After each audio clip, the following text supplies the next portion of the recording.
পড়ছিলাম ভালোবাসি কও, কলমে নুজাই ফানুন, পর্ব সংখ্যা 31। সুনেরা তুমি? সুনেরা ম্যামকে এখন এই অবস্থায় দেখে উপস্থিত সকলে চমকে ওঠে। সবচেয়ে বেশি চমকান বোধ হয় বড় মামি। অবশ্য তার চমকানোর যথেষ্ট কারণ রয়েছে।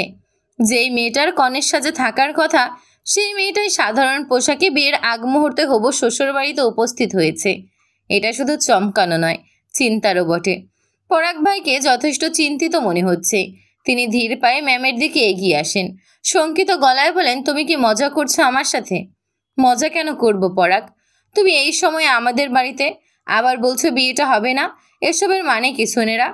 বিয়েটা হবে না মানে আমি তোমাকে বিয়ে করতে চাইছি না। কিন্তু কেন? কারণটা তোমার অজানা নয় পরাগ। পরাগ ভাই আজকে উঠলেন। শঙ্কিত গলায় বলেন, তুমি হয়তো ভুলে যাচ্ছ বিয়েটা নিয়ে আমাদের মধ্যে একটা ডিল হয়েছিল। বিয়েটা যদি না হয় তবে? পরাগ ভাই সম্পূর্ণ কথা শেষ করতে পারেন না। তার আগেই সোনেরা ম্যাম তাকে থামিয়ে দেন। ছোট্ট করে নিঃশ্বাস ফেলে বলেন, তুমি টেনশন নিও না।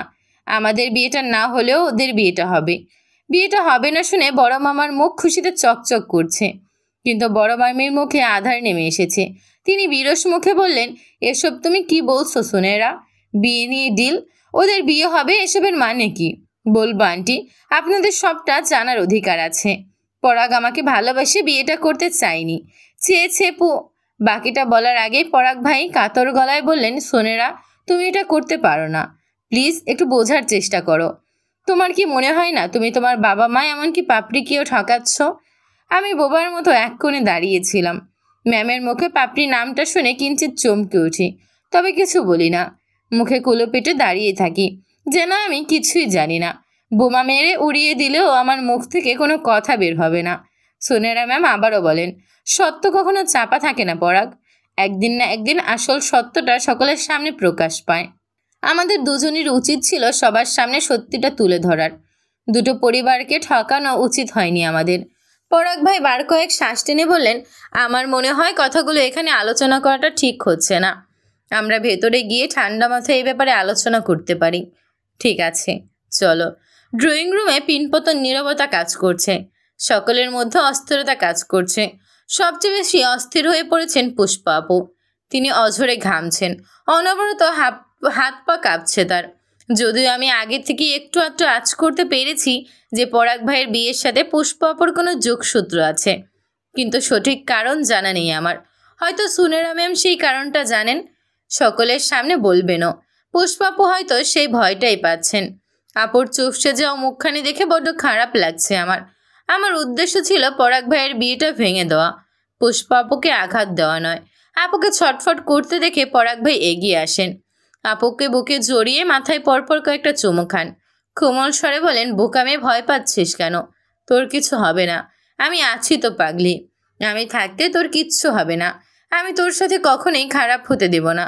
ভাই বোনের এমন মিষ্টি মুহূর্ত দেখে আমার চোখ ভিজে উঠল। পরাগ ভাই এখনো পুষ্পা আপুকে জড়িয়ে ধরে আদর করছেন। হঠাৎই সোনেরা ম্যামের কণ্ঠস্বর আচমকা ঘরটাকে কাঁপিয়ে দিল। পুষ্প, তুমি আমার কাছে এসো। তোমাকে নিয়েই তো যত ঝামেলা। ম্যামের কথায় উপস্থিত সকলে পুষ্পা আপুর দিকে তাকালেন। আপু দারুণ অস্বস্তির মধ্যে পড়ে গেলেন। পরাগ ভাই আপুকে শান্ত করার চেষ্টা করলেন। কোমল স্বরে বললেন, তোর কোথাও যেতে হবে না। তুই এখানে পাপড়ির কাছে থাক। সবাইকে যা বলার আমি বলছি। পরাগ ভাই সোফায় গিয়ে বসলেন। বার কয়েক শ্বাস টেনে বললেন, তোমাদের মনে আছে কিছুদিন আগে পুষ্প নিজ হাতে বাড়ির সকলের জন্য মাটন বিরিয়ানি আরো কত মজার মজার সব রান্না করেছিল?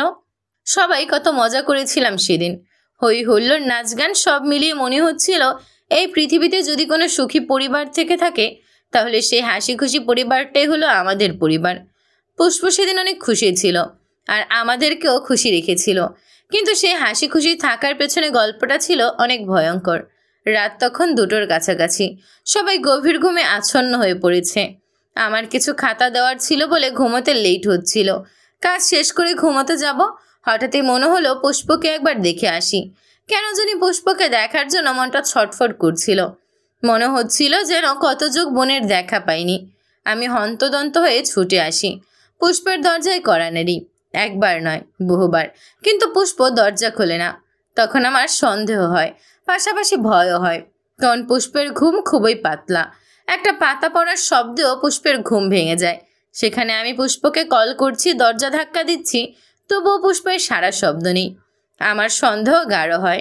আমার কাছে ডুপ্লিকেট চাবি ছিল, আমি সেটারই সাহায্যে দরজা খুলে ভেতরে প্রবেশ করি, আর যেটা দেখি তাতেই আমার শরীর হিম হয়ে যায়। বড় মামি শঙ্কিত গলায় জিজ্ঞেস করেন, কি দেখেছিলি? পুষ্প গলায় ফাঁস দেওয়ার চেষ্টা করছে। পরাগ ভাইয়ের কথা শুনে সবার চোখ কপালে উঠে যায়। বড় মামি ধপ করে নিচে বসে পড়েন। ছোট মামি এসে মামিকে নিচ থেকে তুলে সোফায় বসিয়ে দেন। পরাগ ভাই আবারও বলতে শুরু করেন, সেদিন এত চিৎকার চেঁচামেচিতেও তোমাদের ঘুম ভাঙেনি কেন জানো? পুষ্প খুব ভালো করেই জানতো আমরা সবাই ঘুমোতে যাওয়ার আগে চা খাই। সেই সুযোগে পুষ্প সবাইকে চায়ের সাথে ঘুমের ওষুধ মিশিয়ে খাইয়েছিল, যেন পুষ্পর মৃত্যুর সময় মৃত্যু যন্ত্রণা ছটফট করলেও তাকে বাঁচানোর জন্য কেউ এগিয়ে আসতে না পারে। আমার রুমেও ওষুধ মেশানো চা দেওয়া হয়েছিল। কোনো কারণবশত চাটা খাওয়া হয়নি আমার। যদি খেতাম, আমার বোনটাকে আমি চিরদিনের জন্য হারিয়ে ফেলতাম। পুষ্পাপুর ছটফটানি বেড়েছে, চোখ মুখ রক্তবর্ণ ধারণ করেছে। একজন মানুষের কাছে সব থেকে বেশি প্রিয় তার নিজের জীবন। কম কষ্টে কেউ তার নিজের জীবন বিসর্জন দিতে চায় না। আমার নিজের জীবনও তো কষ্টের শেষ নেই। আমি নিজেও তো নিজেকে শেষ করে দিতে চেয়েছিলাম, কিন্তু আপুর মতো একটা হাসি খুশি মেয়ের এত কিসের কষ্ট আমি ঠিক বুঝতে পারছি না।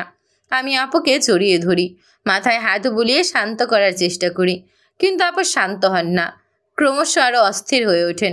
বড় মামি এসে আপুকে বুকে টেনে নেন, দুহাতে মুখে আজলা করে ধরে দরদ মাখা গলায় বলেন, এসব কি শুনছি পুষ্প? তুই কেন এমন পাগলামি করছিলি? তোকে হারিয়ে ফেললে আমরা কি নিয়ে বাঁচতাম মা? পুষ্পা আপু কিছু বললেন না, শক্ত করে মামিকে আঁকড়ে ধরেন। মামি আপুকে শান্ত করে নিজের রুমে নিয়ে যান। ফিরে আসেন মিনিটের মধ্যে। এসে পরাগ ভাইয়ের দিকে প্রশ্ন ছুড়ে দেন, আমি পুষ্পের মা। আমি জানি পুষ্প এমনি এমনি এরকম কাজ করবে না, এর পিছনে নিশ্চয়ই কোনো কারণ আছে। পুষ্পকে জিজ্ঞেস করার পরও পুষ্পর দিক থেকে কোনো উত্তর আসেনি। দয়া করে তুইও চুপ করে থাকিস না, সবাইকে সবটা বল। কেন পুষ্প গলায় ফাঁস দিতে চেয়েছিল? পরাগ ভাই হাঁসফাঁস করছেন, তার কণ্ঠ কাঁপছে। তিনি কিছু বলতে চাচ্ছেন, কিন্তু বলতে পারছেন না। অস্থিরতায় ছটফট করছেন। বড় মামির ধৈর্যের বাঁধ ভেঙে যায়। তিনি এবার গর্জে ওঠেন, তোকে কিছু জিজ্ঞেস করেছি পরাগ, পুষ্প কেন মরতে চাইছিল বল। চুপ করে থাকিস না, বল সত্যিটা। কারণ পুষ্প প্রেগনেন্ট।